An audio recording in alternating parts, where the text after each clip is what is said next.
As a salesperson, when you log into Salesforce, you should typically see some common tabs across the screen. For now, we're going to use opportunities. And when I click this button here, you're going to see this area that pops up, which is known as a list view. So the view that pops up when you click on a tab is the list view screen. You can select a different one and pin it. But for now, we're going to use all opportunities because we have some examples here. Now, what we're going to focus on is actually creating a custom view. So, we want to create a different view that has maybe different filters, has different fields here as options.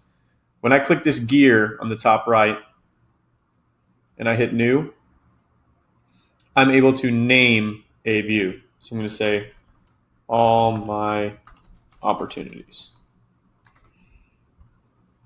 You'll see that I have a few options here, which this can vary based on your permissions and what type of Salesforce license your company has. If you see only I can see this list view, this means whatever you create is only going to be available on your dropdown. If you click the second option, all users can see this list view. That means that all of your colleagues and everybody in your org can see this type of view. So typically when your admin is setting up Salesforce, if you're working with a larger team, this may be turned off. Maybe you only have the ability to create list views for yourself. The last option is also dependent on what version of Salesforce you have, but you can actually share list views with users that have the same type of role in Salesforce or potentially the roles and subordinates. Meaning if you are on a sales team or a business development team, maybe it's, share with the business development manager and all their subordinates, which would be the whole team. For now, we're just going to focus on creating a private list. So immediately when I create this list view, all my opportunities, you'll see that the filters pop up over here on the right side.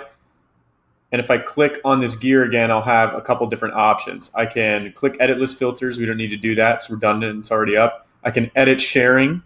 So if for some reason I create this as a private list view and I need to expand to other teammates or the whole company, I can do that. I can rename this list view. Or if I have a complex one that's already set up, I can clone it if I want to build off of it. Now, what we're going to focus on here before we set our filters is select fields to display. So if I click this, you'll see that it opens up a kind of drag over option of different things I can add that actually show up on my list view.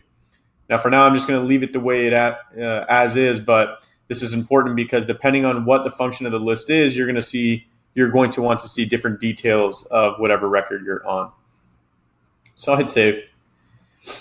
And the last option over here is just setting our filters. So the first filter that's always going to pop up on a list view, no matter what tab you're on, is filter by owner. Do I want to see all opportunities, my opportunities, or my team's opportunities?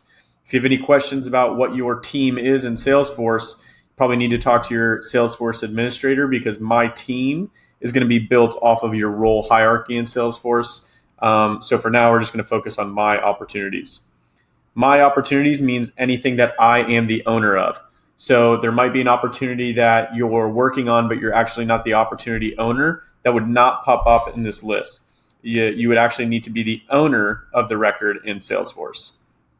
Now I want to add a filter here, and I'm just going to say amount is greater than